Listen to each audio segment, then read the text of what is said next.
Hi, this is Andy Hoffman, Marketing Director of Miles Franklin Precious Metals in our 26th year in business. It's Friday morning, September 18th, 2015, and the title of this week's audio blog is Zirp to Infinity from the Horse's Mouth. Well, the much ballyhooed FOMC meeting, for the umpteenth time deemed the most important ever, came and went, and as I have been practically screaming all along, they did absolutely nothing. Again, even I have been baffled as to why anyone would think they would raise rates into an environment of historic economic, commodity, and currency collapse, much less when its own balance sheet would be destroyed faster than America's unprecedented financial bubbles and hideously insolvent government.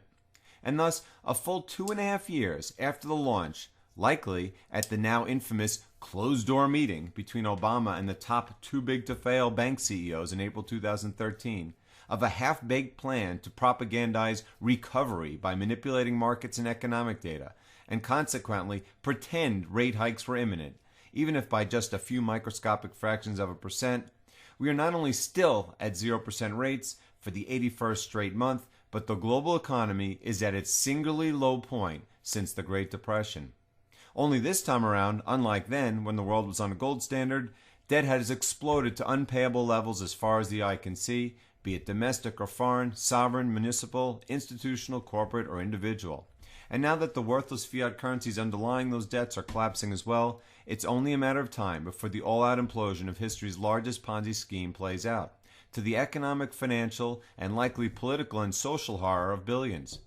Trust me, it's no coincidence that Texas plans to vote on seceding, for now in non-binding fashion, just like Catalonia, Spain last year, in its Super Tuesday primaries next year. As with each passing day, the tattered political and social backdrop 4 decades of unfettered money printing and unconstitutional government has created comes close to roosting. And not only did Whirlybird, Janet and company do nothing, but it wasn't even close. I mean, all of that talk about how close the Fed was to raising rates. Just a few weeks back, traders predicted it with nearly 100% probability, and the vote to maintain zero interest rates was the same 9-1 as always, with Richmond Fed President Jeffrey Lacker being the sole dissenting voter in seeking a minuscule quarter-point rate increase. Yes, the Fed always has its one bad cop to prevent a perpetually unanimous vote in favor of hyperinflation, and once Lacker rotates out of the FOMC's voting committee next year, it coincidentally won't have even a single notorious, quote, hawk to play that role. In other words, per the title of yesterday afternoon's Zero Hedge article, Fed credibility was crushed yesterday, perhaps permanently so. Not to mention the Bureau of Labor Statistics, which produces the all-important NFP jobs report the Fed claims to rely on so heavily, when it reduced its estimate of job creation for the year ending March 2015 by a whopping 208,000 jobs, or 17,000 per month. In other words, proving once and for all that not only are all economic data lies, but that the agencies producing them are no more competent in gauging labor market activity than the Fed is at guiding monetary policy. Which is quite the damning statement, given that the Fed has been wrong about everything it has ever predicted, as has been the case of every self-serving, banker-controlled, politically motivated, nation-destroying central bank the world has ever known. To that end, I last month penned End of the Belief Central Banks Can Save Us, which could just as easily have been called the beginning of the realization central banks are destroying us. And after yesterday's fiasco of stupidity, incompetence, laziness, and recklessness, revealing the reserve currency issuing central bank to be a naked emperor with not a clue what it's doing, we may well have passed that deadly confidence Rubicon, coincidentally, as the prophecy of the Shemitah and its accompanying debt collapse envelops mankind. To wit, it was 1 year ago when the Fed claimed to have ended QE, which to a man I don't believe for a second. 2 years ago, in Proof of the Tapering Mirage, I showed how the Fed's own Yeti-like footsteps proved its nearly 2-year, $80 billion per month QE program was perhaps twice as large as purported. And now that the Chinese government, i.e., America's largest creditor, is actively selling treasuries, ironically to support the yuan whilst it devalues it, you can bet the Fed's balance sheet, in reality, is far larger than the all-time high level of $4.5 trillion it overtly purports. Moreover, with the real economy collapsing, yielding plunging government tax receipts, whilst everything from debt obligations to unfunded liabilities, defense spending, and entitlement demands explode, the need for the Fed to produce infinite amounts of money at historically low interest rates has never been higher. Throw in the fact that dozens of lesser nations holding trillions of U.S. treasuries in reserves need cash to protect their currencies from collapsing further, whilst major central banking competitors are actively devaluing their currencies as the final currency war goes nuclear, particularly since the initial yuan devaluation last month. And oh yeah, the global economy is in utter freefall, taking historically oversupplied commodity markets with it, and it becomes painfully clear that the Yellen reversal I guaranteed a year ago, i.e., when QE officially ended and imminent rate hike propaganda commenced, is rapidly approaching America like a runaway train. That is, when Whirlybird Janet is forced to admit the economy is collapsing and potentially PPT-supported financial markets as well, and consequently initiate the historic round of QE, unprecedented in size, and likely negative interest rates as well, that ultimately ignites the largest currency crisis in global history, which I might add has already started in earnest in dozens of said lesser nations. Take a look what happened overnight in Nigeria, a nation of 174 million soon-to-be destitute citizens, if you don't believe me. As cumulatively, global currency markets, particularly in so-called emerging markets, are already at an all-time low. And when she does, central bank credibility will be so thoroughly destroyed, she may not even get the nominal hyperinflationary increase in financial markets she seeks. As either way, real losses in stocks, bonds, real estate, and all the bubble markets the Fed created will be catastrophic. At which point, you can take it to the central bank that my subsequent audio blog will be titled, Ding Dong, the Fed is Dead. As for the FOMC statement itself, it could not have been more dovish if it tried. And this from someone who deemed Janet Yellen's February 2015 Humphrey Hawkins economic testimony 7 months ago, when the economy was going gangbusters compared to today, to be the, quote, most unequivocally dovish FOMC statement in memory. No, that was nothing compared to yesterday's babbling uber-dovish drivel, in which the Fed not only put Zirp to infinity on the table, but even hinted that negative interest rates are a possibility.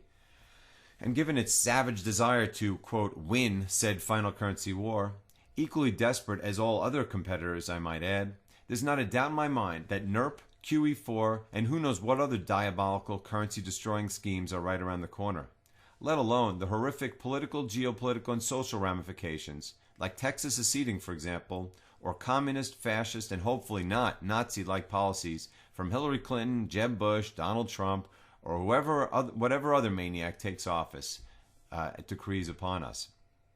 To wit, it started with the FOMC again reducing its GDP expectations for 2016 and 2017, whilst comically reducing its forecast of the so-called unemployment rate simultaneously. Which I might add, at the rate Americans are leaving the labor force, in most cases permanently, may well fall to zero at the same time the percentage of American households requiring entitlement payments to survive, funded by the Fed's printing press of course, rises to 100%. Next, the Fed's dot plot of the expected Fed funds rate was again reduced as well, not only for 2015, 16, and 17, but the so-called long run as well. Comically, said dot plot still assumes a Fed funds rate of 0.4% at year-end, thus implying a rate hike at either the October or December meetings, despite the unequivocally dovish, economically bearish report given today. Not to mention that no Fed in its right mind would raise rates in December, thus destroying Santa Claus rally-related Wall Street bonuses for the banks that own it. Let alone that as 2016 rolls around, i.e. an election year, there's not a chance in hell the presidentially appointed Fed chairman would risk rocking the boat.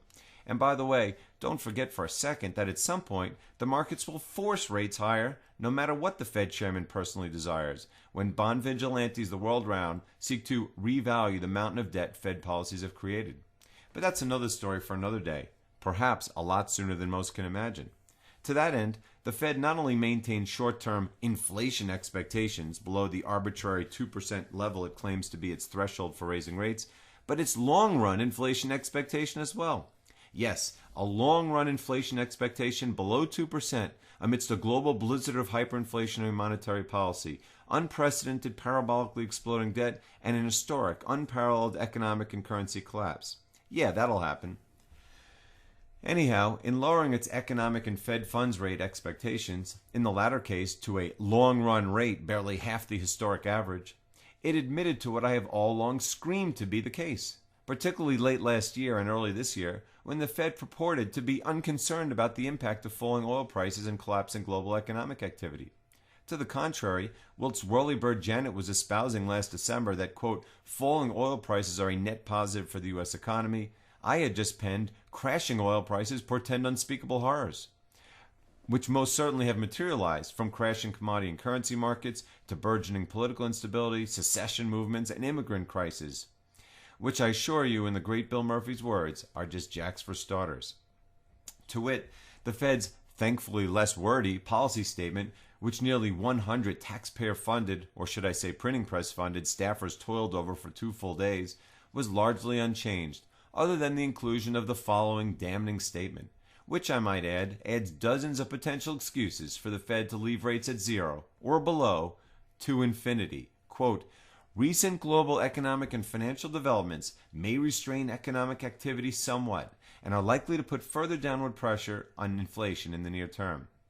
In layman's terms, we now are worried about absolutely everything, everywhere. As in a global economy with a global monetary system, we rightfully should.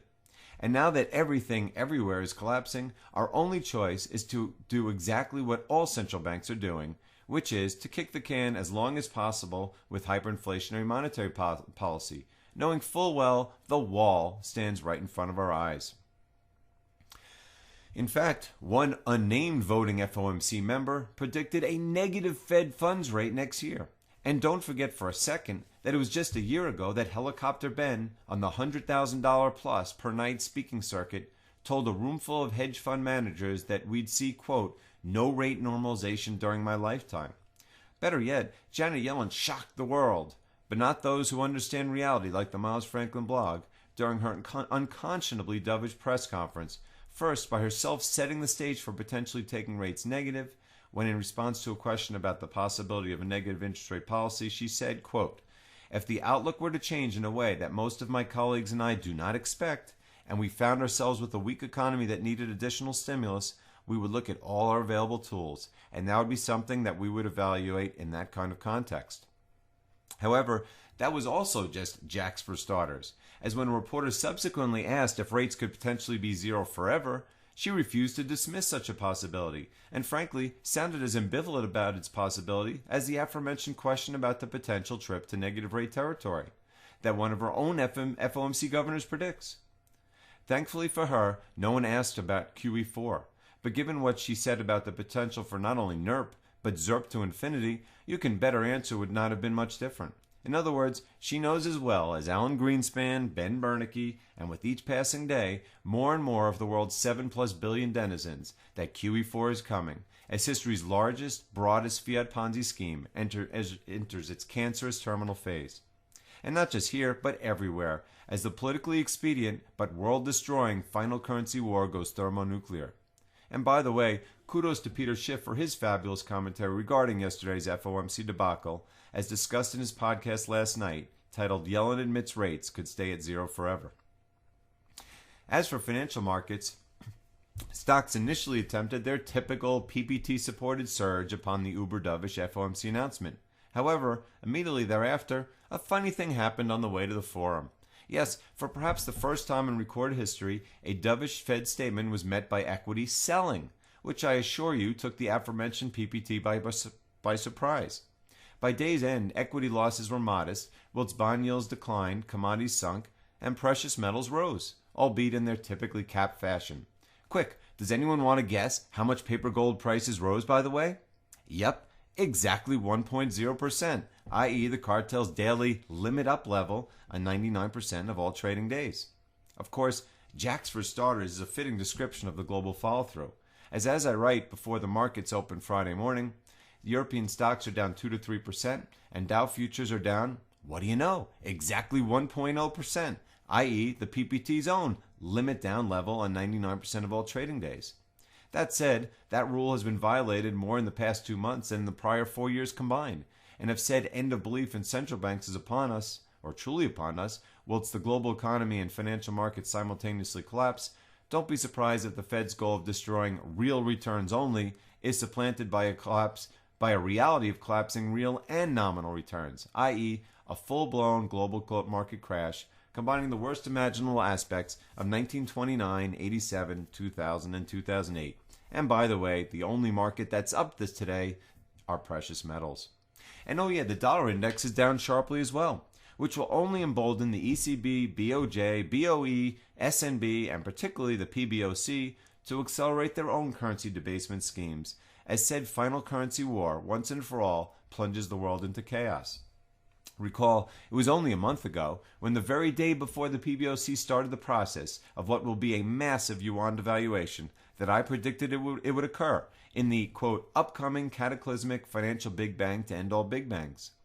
But that was before the Fed nearly committed itself to Zirp and NERP to infinity yesterday, causing the aforementioned dollar crash that will only embolden its central banking competitors to devalue their respective currencies more rapidly. In other words, get ready for some of the most draconian QE announcements in history in the coming months, such as the ECB expanding its recently initiated, since expanded QE program beyond the current 65 billion or so euros per month, and the BOJ, fresh from Wednesday's S&P downgrade of Japan, taking Abenomics into the stratosphere. Ironically, I wrote last month that the only financial event that could be as cataclysmic as a significant yuan devaluation would be the Fed raising interest rates. And yet, as it turns out, maintaining them may well be just as damaging. As for precious metals, what more can I say about the exploding physical markets that I haven't done in recent weeks? Starting with August 13th's silver supply of 1.5 or 2 out of 10, to August 28th's physical gold and silver market update, interview with Miles Franklin's president and co-founder Andy Schectman, to the countless other, nearly daily commentaries since and in between. In a nutshell, the global bullion industry is careening toward an environment of 2008-like shortages, particularly in silver, which is becoming nearly impossible to find for essentially all 1 and 10 ounce products, unless you want to pay the highest premium since 2009 and wait at least 6 weeks based on the promise supply will then be available. Moreover, junk silver, i.e. the ultimate fear asset that 3 years ago I said everyone must own, has essentially gone no offer, as none is to be found and likely won't be for the foreseeable future. And as for gold, my good friend Steve St. Angelo at the SRS Rocco Report put out an article yesterday describing exactly what has been on the tip of my tongue all week. Titled, How is the Silver Bullion Product Shortage Impacting Gold? It describes exactly what occurred in 2008 and exactly what is starting to occur now, i.e., now that the much smaller silver market has gotten so tight it takes 6+ weeks to receive product, investors are shifting their attention to gold, where premiums and delivery times are still in the realm of historical normality. To wit, the explosive surge in U.S. Mint Gold Eagle sales in recent weeks, which we too at Miles Franklin are seeing, which likely in my view will yield expanding premiums and delivery times shortly if this trend continues. And given what is going on in the world, it's difficult to see that runaway train trend stopping, particularly when, objectively speaking, demand everywhere, but particularly China and India, is literally going parabolic. To that end, I have not a doubt in my mind that 2015 will set records for global gold and silver demand and supply, whilst conversely setting equally ominous records for record low inventories on the COMEX, Shanghai Exchange, LBMA, GLD ETF, and whatever other publicly disclosed inventories are available. Let alone if we could ever see the books of worldwide treasuries and central banks, as undoubtedly status quo protecting Western treasuries are holding all-time low levels of real physical bullion, whilst the strong hands of New World Order seeking Eastern treasuries undoubtedly hold all-time high levels, which I assure you, at some point in the future they will reveal. Likely, I might add, when forced to, by imploding financial and currency markets. And remember, in my article this week, titled The Story of 2016, I said that I truly believe that all this will come to pass in the coming year, as supplies are simply too tight and the fundamentals too strong. And now that both New York and London gold markets are firmly in backwardation, the odds of significant shortages in both the retail and wholesale markets have never been higher. And by the way, keep your eyes firmly planted on this weekend's second Greek snap elections in 8 months, which, like so many other events these days, has massive, potentially world-changing black swan potential. Which is why, amongst countless other reasons, we can only reiterate as vehemently as possible that the time is now to protect yourself while you still can. To that end, Miles Franklin has conducted business for 26 years without a single registered complaint and can help not only with the purchase, sale, or storage of precious metals, but a variety of financial planning strategies we have honed over 2 decades of working with gold and silver. Consequently, if you are considering the purchase, sale, or storage of precious metals, we simply ask you to give us a call at 800-822-8080 and allow our staff of professionals, on average sporting nearly 25 years of industry experience, to give you a free consultation. And as always, I can be reached via email at ahoffman@milesfranklin.com. Thanks very much and have a great weekend.